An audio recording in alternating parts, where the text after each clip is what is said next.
Hey there, boys, girls, and flying squirrels. My name's Joe Keyport, and you're listening to the Ear Coffee Podcast.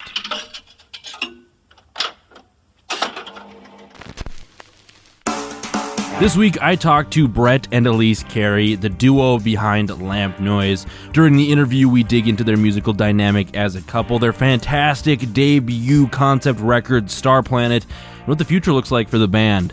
Check it out. It's Lamp Noise on the Ear Coffee Podcast. Well, Brett, Elise, how are you doing this Saturday? It's a little different than how we typically do Ear Coffee Podcast, since usually we're, sitting across the table drinking coffee. Usually it's terrible coffee because I make it. But how are you guys doing? We're hanging in there. Yeah. I think with everything going on, it's been a little weird lately and just kind of getting into a different routine of life. Yes. Life has been a little slower. Yeah. But Elise just woke me up from a nap and I had this weird dream. I don't normally remember my dreams, but this one, it was like we had these quarantine stations where it was like you could go and they closed everything down except for these little stations where you could go get groceries, but there was like a Denny's there or something like that, or I don't know what it was. It was weird. And I had to walk through the diner to get to the grocery store because it was like kind of like product placement. They wanted you to buy food from the diner before you go get groceries. It was really weird. that is weird. Yeah. Well, this is a little bit of an atypical kind of podcast in the sense that Brett is technically an Ear Coffee alum, as through his former band. So we could start out a little bit just getting what is like the history of y'all's kind of relationship with music and kind of how we got here today because you are the band Lamp Noise. I haven't mentioned that yet, but so yeah, let's start there. Yeah, for sure. Well, I think for both of us, it's been a pretty much a process since we were really young. Separately, but for me, I grew up just kind of being surrounded by music. I've kind of just experimented with instruments my whole life, and I've never really learned something and stuck with it. I just kind of dab here and there. And for me, like growing up, just writing poetry in my bedroom, as a teenager and getting into bands, so many different types of bands. I think I kind of started with my inspirations being like punk, kind of like the old school Green Day, just a lot of different things like that. And then I kind of took the route of the metal and just loving local metal bands that I would go see, and that kind of then led into more folk music. And then I think now I've just kind of mingled them all together, and it's kind of come out even just like 60s pop and 80s pop has inspired me. And I think Brett's kind of had his own journey of music and liking different things, and now it like to the age we are now, it kind of all meshes together and you're like, yes, it can all kind of combine itself in a weird way. And it makes sense. And I think we both just kind of see music that way, of how it can be whatever you want it to be. And a lot of the bands that Brett has gotten me into have like influenced what we do a lot, and vice versa. And I don't know if you have anything else to add, but I do think it's a little bit strange in a good way how we both have come from similar musical backgrounds. And I think there was one time where we were talking about, so I had in high school like some metal bands I was in, and we were just awful. And we would play these shows with two bands, These Hearts and The Suit. yes. And one time Elise and I were talking, and I was like, yeah, I remember playing the show at Station 4 with These Hearts, the Suit. Keep in mind, I'm like sophomore in high school, so I don't have a license. I'm super young punk kid. And Elise is like, oh yeah. Also, it needs to be noted, Elise is older. So this changes the story. So Elise is like, yeah, I could have seen you there or something, and I'm like, I don't know. And she's like, no, like I used to go to all their shows. And I was like, well, first of all, we were the opening band. There was no one there. And second of all, my dad had to come pick me up immediately after playing. Oh my God. So it's like, we weren't, no, I wasn't able to drive and hang out like you, but it's just cool that we've come from similar backgrounds. And the local music scene. the local metal scene. Yep. Minnesota hardcore. Yep. Represent. Yeah. Pop punk. Do you still kind of keep track with the local metal, hardcore, punk? Because I'm slowly getting in there more and more. I mean, obviously, Ear Coffee helps, but just I don't know. This year and the last year and a half to like a year, I've definitely been like looking for that harder sound again, moving from the indie kind of stuff. Yeah. Yeah. For sure. This last year, I've been really bad at like actually going out to find those shows. I think like a couple years ago, I made it like a priority to go find Cadence always has really good local metal bands. Yeah. They have like the Metal Mania once a year, I think. So I'd always go check that out. And there were sometimes even like little garage shows, but those usually were more punk, I think. So yeah, I think I could be wrong, but I feel like metal, like local metal is pretty rare these days, which is sad. But that's something we actually just talked about recently of how we want to go try to find local metal bands again on a regular basis. Because I learned about through Brett the band Murph. Yes. Yep. Love those guys. Yeah. They are great. Well, I found it from Elise. Okay, so. Yeah. And who knows where I ran into.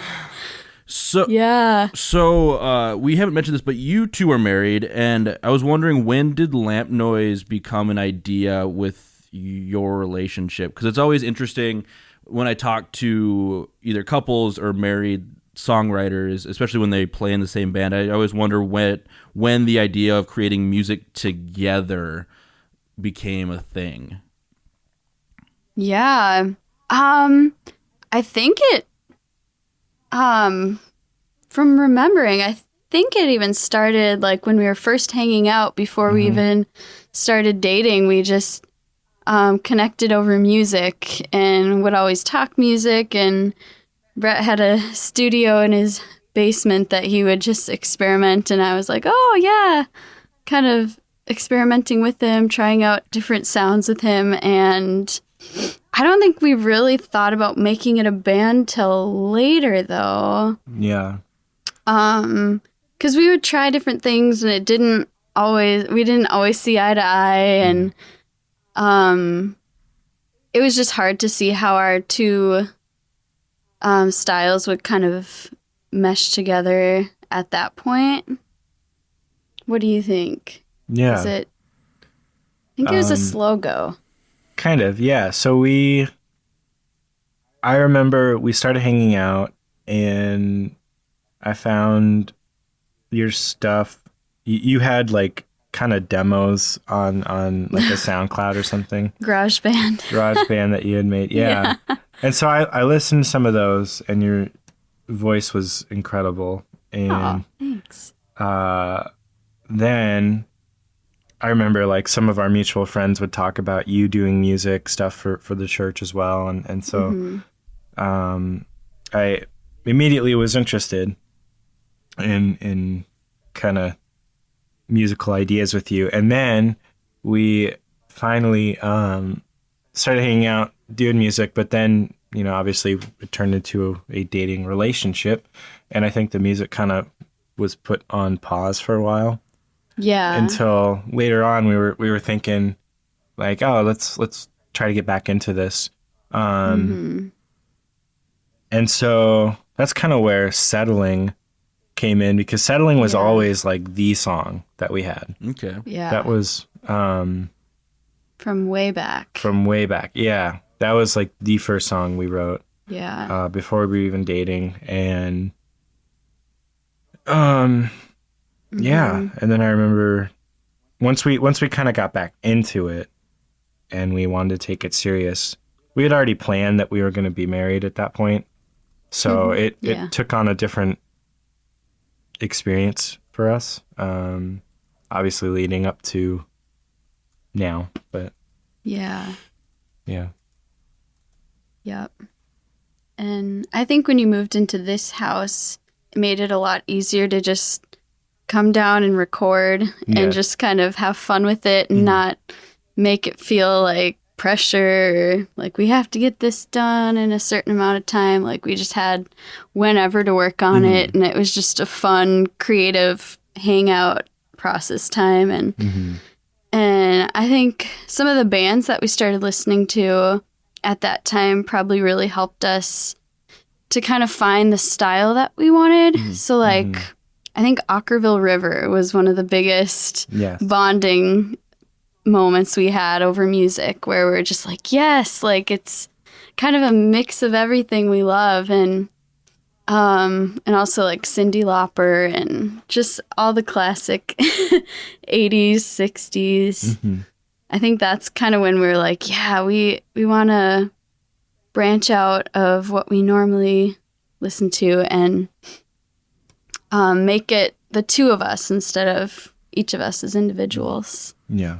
Yeah, So then how does... it's a lot of fun. Oh, sorry.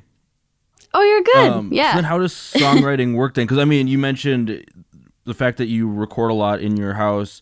I mean, like following you on Instagram, it always seems like it's a party when suddenly there's clips of you guys down there working. Yeah. So then how does songwriting work between the two of you then? Oh, yeah. Good question. I think it's like a give and take, because sometimes it's nice because we can be super honest and just be like, nah, that doesn't work, or find something we both love. But it's really been a give and take for each song. I think Brett's written majority of the lyrics, minus a few songs. And then I've written a lot of the melody lines. I love a good catchy melody line. Yeah. Kind of the mysterious versus happy. I don't know. It's kind of fun to see where that goes. And then sometimes he says no to my ideas and I say no to his. Yeah. It's good. Yeah.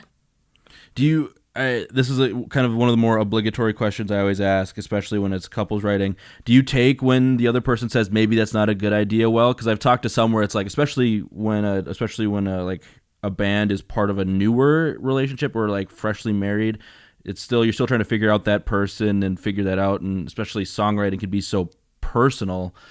Being told no is, or like maybe not, can feel more Yeah. like a personal attack than it can like just hey, maybe this isn't working. Yeah, for sure. Yeah. I think it's easy to get offended because we care so much about our ideas, but we never let that. It's pretty much just like we get frustrated for a moment and then we're fine. Yeah. We kind of understand that there's a bigger picture to what we're creating. And Yeah. every single time that we end up compromising on something, we end up liking that way better than our own individual idea. And Yeah. and once we hear that, then we're like, oh, okay, that's why we can't just, Star Planet originally, like with a lot of the ideas I proposed, was going to be a very different album. And then Elise rightly decided some things should be different and sound different, look different.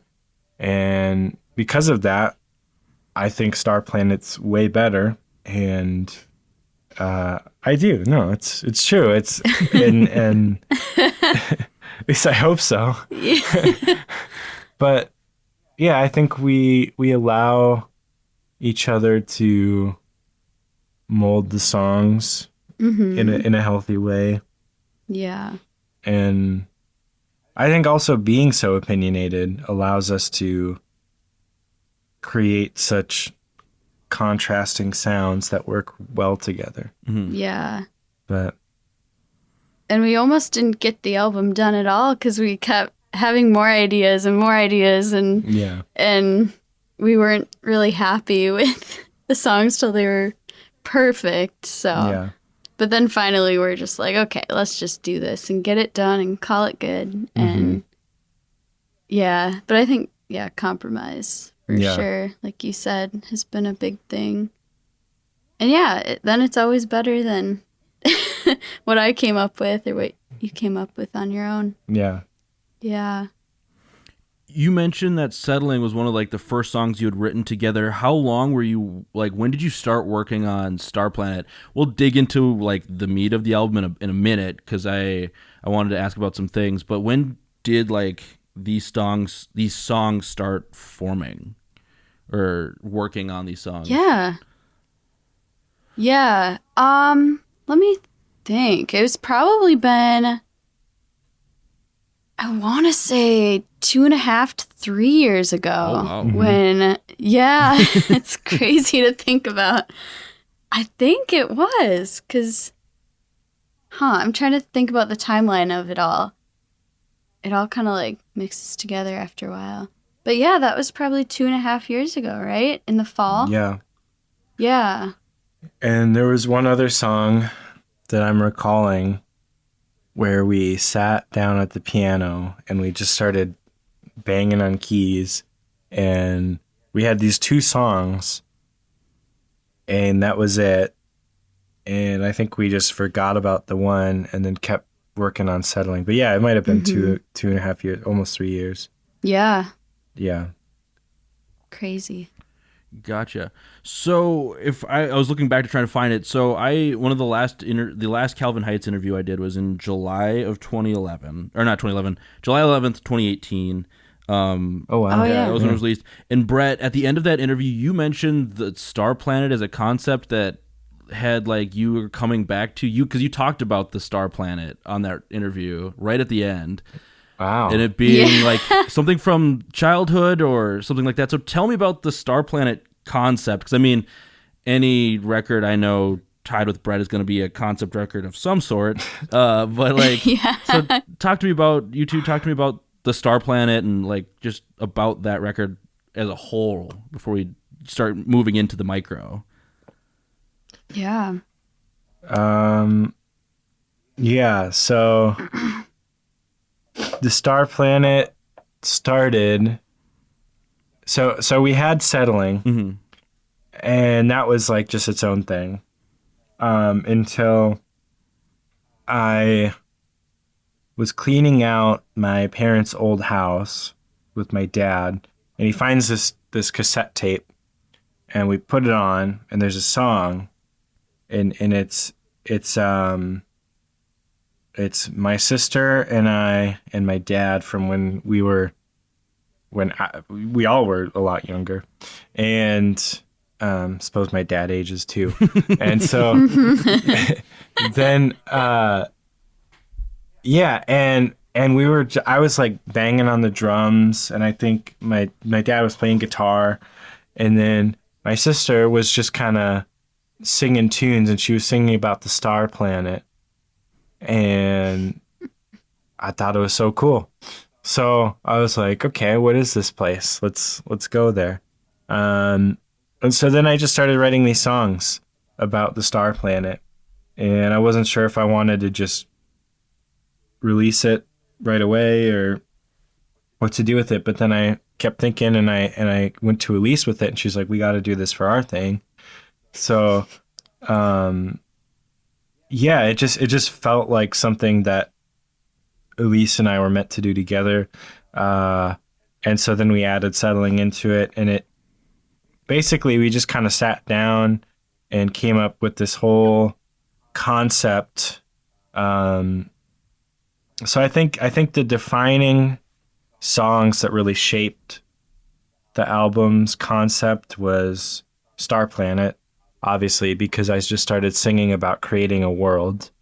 And if you listen to the lyrics, or ask me for them sometime,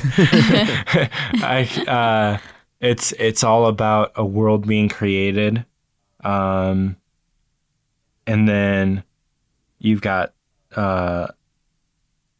obviously settling, I think, is just a foundational song, but then you've got Two Friends, kind of starts the narrative. So it follows this linear story, that's a little bit confusing at times, but, We should write a book on it. we'll write a book on it. Yeah. I'm just trying to think of the best way to describe. Maybe the micro gets more into the linear story. I don't know if A little bit, because you mentioned, well, we could start off then, because you mentioned Two Friends, which was the first single, Yeah. along with Animatic, which feels Yes, like it's a yeah. creation story of sorts, which you talk about creating a whole world. Two Friends, you open and close the record. You have Two Friends and Two Friends Part 2, which Yes. so like Yeah. tell me why you chose to open and close the record that way, and kind of what that sets up for the record. Yeah. You're a good listener because you're picking up on the clues of the album. It's very intentional, as with everything we wanted to do with this. And so two friends, and Two Friends Part 2 share the same melody line and the same exact lyrics. Because so Two Friends starts in where it's these two people are in this room, one's asleep and the other one's trying to sleep, and there's this noise that comes outside of their house, and they decide to go and like check out this phenomenon. And they do, so they wake up, the other person, and we're assuming these people are married. Yeah. So I thought they're kids. what? I thought they were us as kids. No. I don't know. I don't remember anymore. Okay. So Who it's knows? yeah. Yeah. I mean, technically, it's like Elise and I, Yeah. but I just wanted to be more vague with it. But yeah, it's so we go and check out this noise, and then we end up falling into this world, and we're kind of more visually watching this world, and that's where like Star Planet comes in. And it's us kind of watching this creation of this world, and through that we see like the younger representation of ourself, so like settling is us, falling in love, and then you've got basically it like kind of moves from we fall in love, then we're forced to leave this land kind of thing, because I think it was like they have restrictions on how old you can be, and so because of that we're forced to leave, and through leaving, which would be Animatic, is like the final stage of us like seeing our, we're kind of in like spirit form. And so it follows this linear thing of us leaving this planet, and it goes back all the way to Two Friends, where we fall back into the same exact position that we started in. And so you're stuck with the same scenario and the same scene, because as the listener, we're trying to provoke you to think critically about the question of does the album start over and repeat and keep going in the same way, or are you left with are things going to change?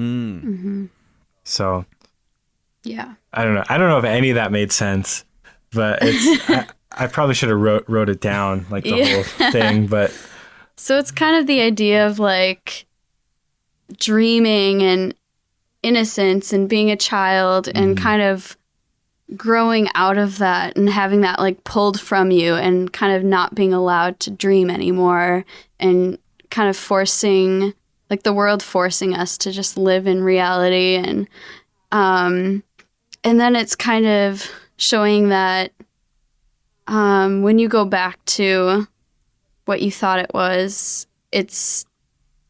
different than what you thought it was, if that makes any sense. And how life is always changing and evolving, and we can never go back to exactly how things were. It's always going to be different. It's always going to be something else. And when you try so hard to get that back, it's usually different than what you think it'll be, which can be a good or a bad thing. Yeah. And it's kind of like the mystery in that and how we should keep pursuing life with curiosity and with questions and yeah.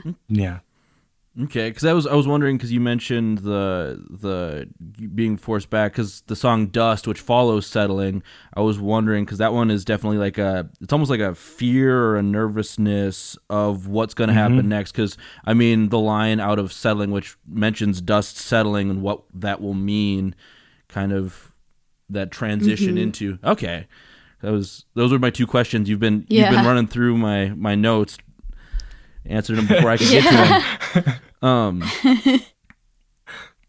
Gotcha. Yeah.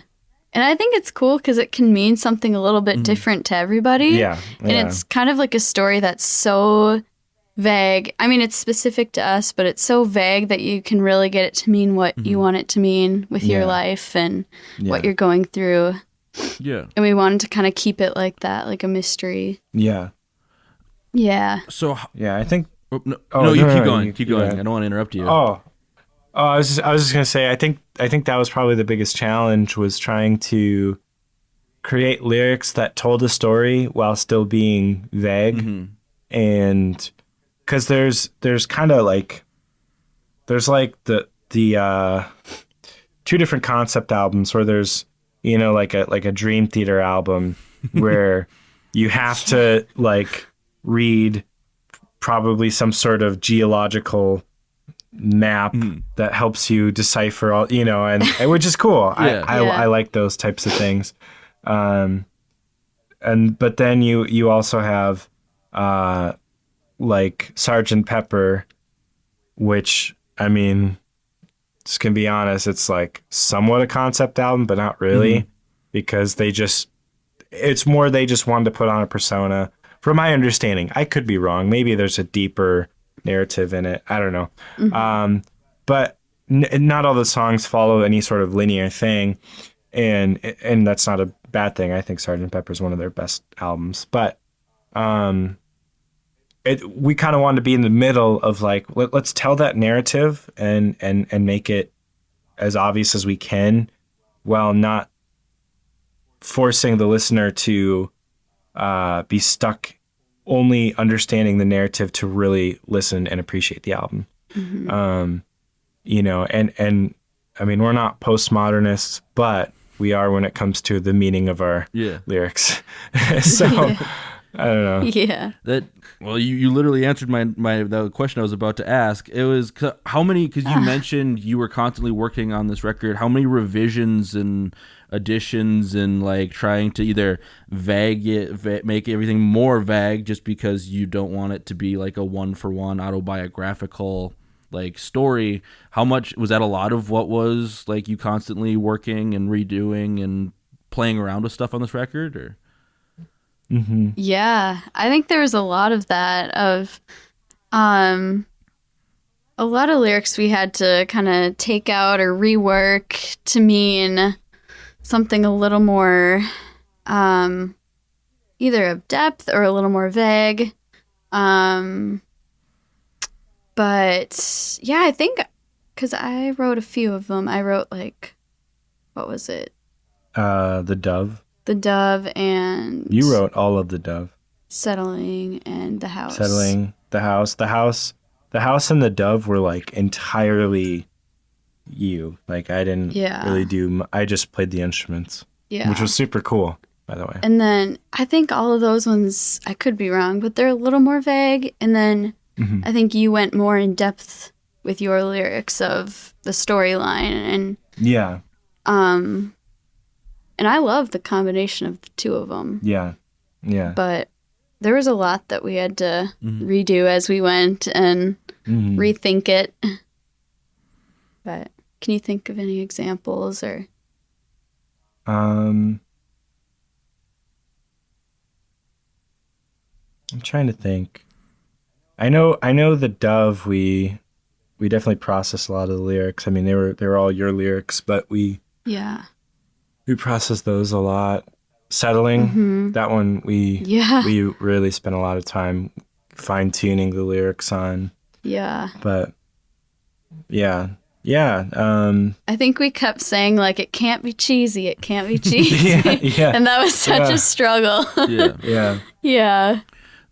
Is The Dove one of the only songs you actually like? It almost feels like a duet because a lot of the lyric or the singing and the vocals are with you two, except for Settling and a couple others that I'm blanking on. That I didn't write down.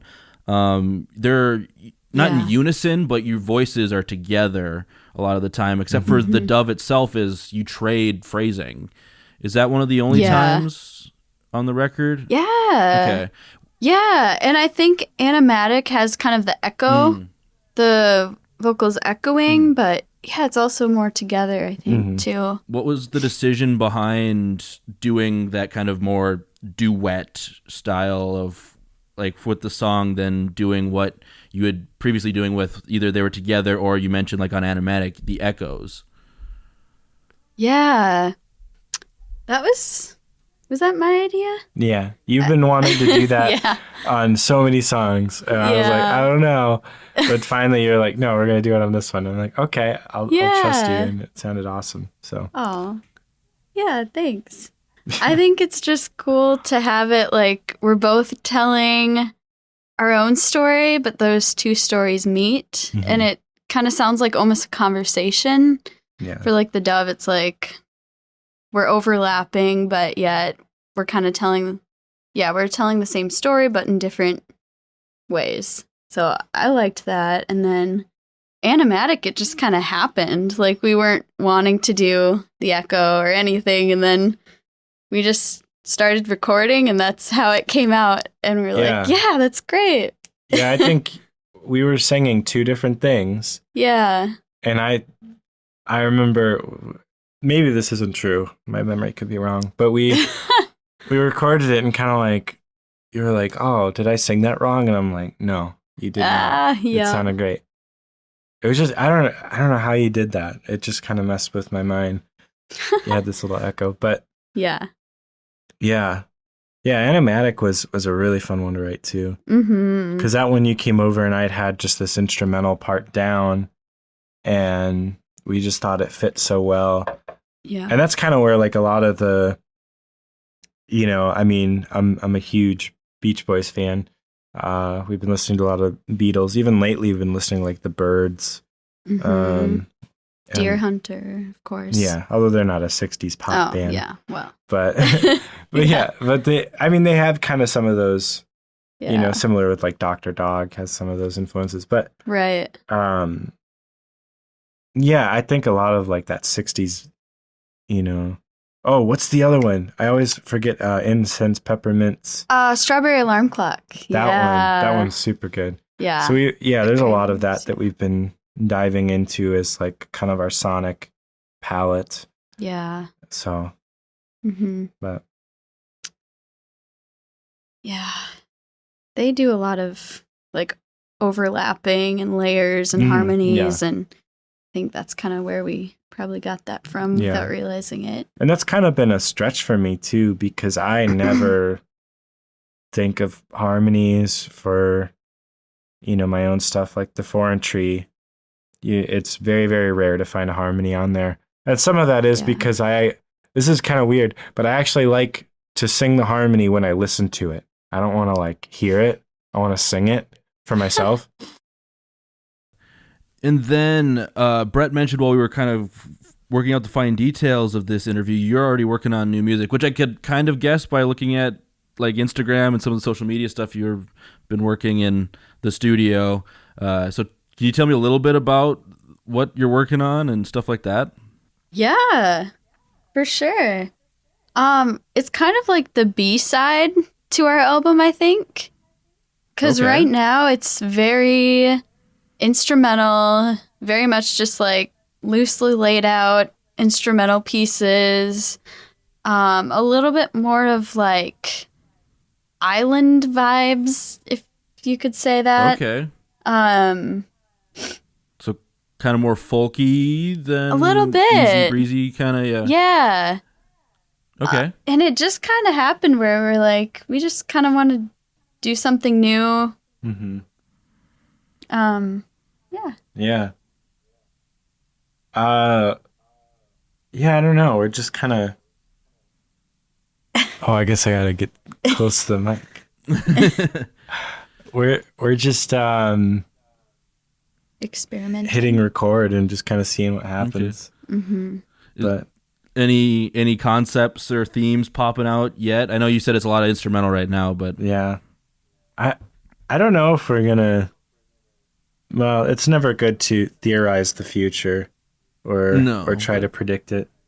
But well, maybe we're gonna stick or not do so much with concepts in the future. mhm. I don't know. Who knows? That could We change. don't know. Yeah. But I think what we've talked about with future stuff is we want to add in different elements than what we've done before, and we want to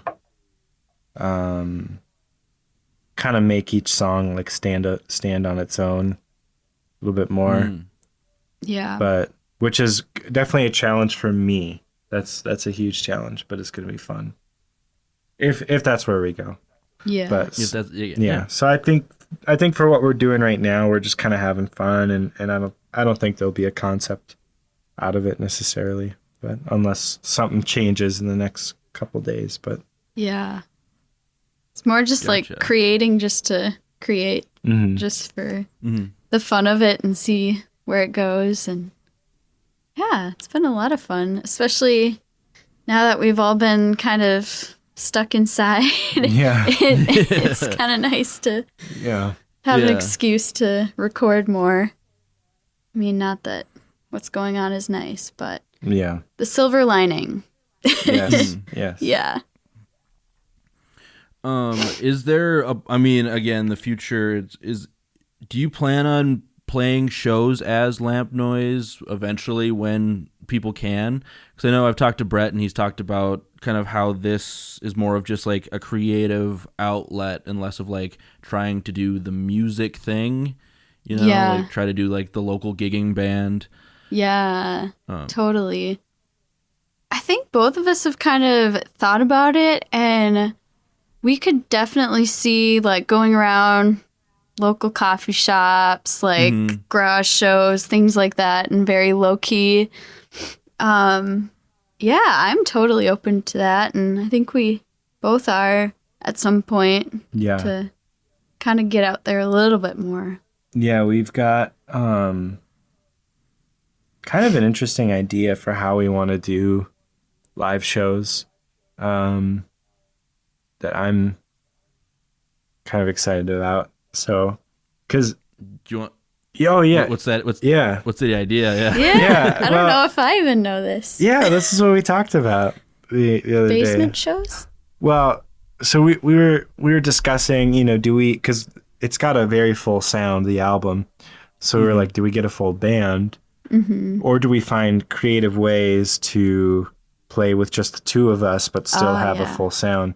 Yeah. So we're not backing track type of people, and we won't go to that route. But we've got other creative ways of kind of creating that fullness, and I don't know.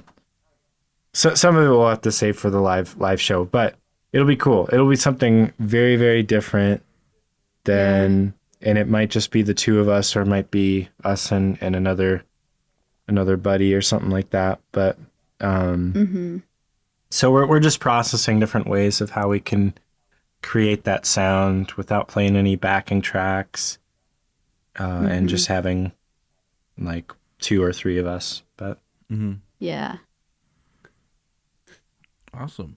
Well, then I'm on to my last 2 questions then, which are, I mean, what does the rest of 2020 look like for Lamp Noise? You're working on new music. You're potentially, if we can leave our houses eventually, potential interesting shows in the future. What is that? So. Yeah. Well, so I think our idea is kind of to try to get more basement shows going at our house and kind of see where that goes, and try to incorporate more local bands and have people over, just kind of create a community out of it. Have coffee, drinks, invite people to just come hang out, stay late, have music going, and kind of just creating that community, and reaching out to maybe more open mic nights, things like that, and kind of seeing where that goes. And but as far as our music, we want to get cassettes made, and and hopefully put the music on CDs at some point. And we're kind of looking into like 7-inch record or vinyls. Yeah. Trying to figure out a way to get our music so it's not just online, and so people can experience it that way. And so I think that's the biggest thing we're processing right now. And then seeing how we can create maybe another album with this B-side and get that going too. But what else would you say with that? I'd say we're cassette junkies, and we want it on cassette. Yeah. And the album was made to sound like you're listening to a cassette. So, fun fact. Because it is recorded mostly on cassette. Mostly, it's recorded mostly on cassette. Yeah. Okay. Yeah. And then finally, where can people find you? Yeah. Spotify, Bandcamp, are the big ones because you can listen to it for free. iTunes. People like their free stuff. Yeah. And iTunes. Yeah. Amazon. Oh yeah. I'm sure Google something. Google has something. I'm pretty sure. Really? Yeah, everyone's got something now. Yeah. It might even be on like Tidal. Pretty much any music streaming platform. But I would say check us out on Spotify because it's free. Yes. But if you want to support us, then go and buy online, or wait for us to have cassettes, because that you can't get for free. CDs, yeah. And or CDs, yeah. Yeah. But it's more of a commitment and an experience to listening to an album, because you have to physically, put it in somewhere and like sit there and listen to it, and it's a great experience. Yeah. And I this is just me personally. I think our album fits very well to listen as a whole thing. You can listen to the individual songs, and we encourage all ways of listening to it. But I'm just rambling. Yeah. So I apologize. Yeah. Well, Brett and Elise, thank you so much for taking the time to talk with me. Thank you. This has been awesome. Yeah. The Ear Coffee Podcast is a companion to the blog of the same name. If you like this episode, please leave us a rate and review so we can stand out among the other music podcasts. You can follow us at Twitter, Facebook, and Instagram @Ear Coffee. Thank you for listening, and we'll see you next time.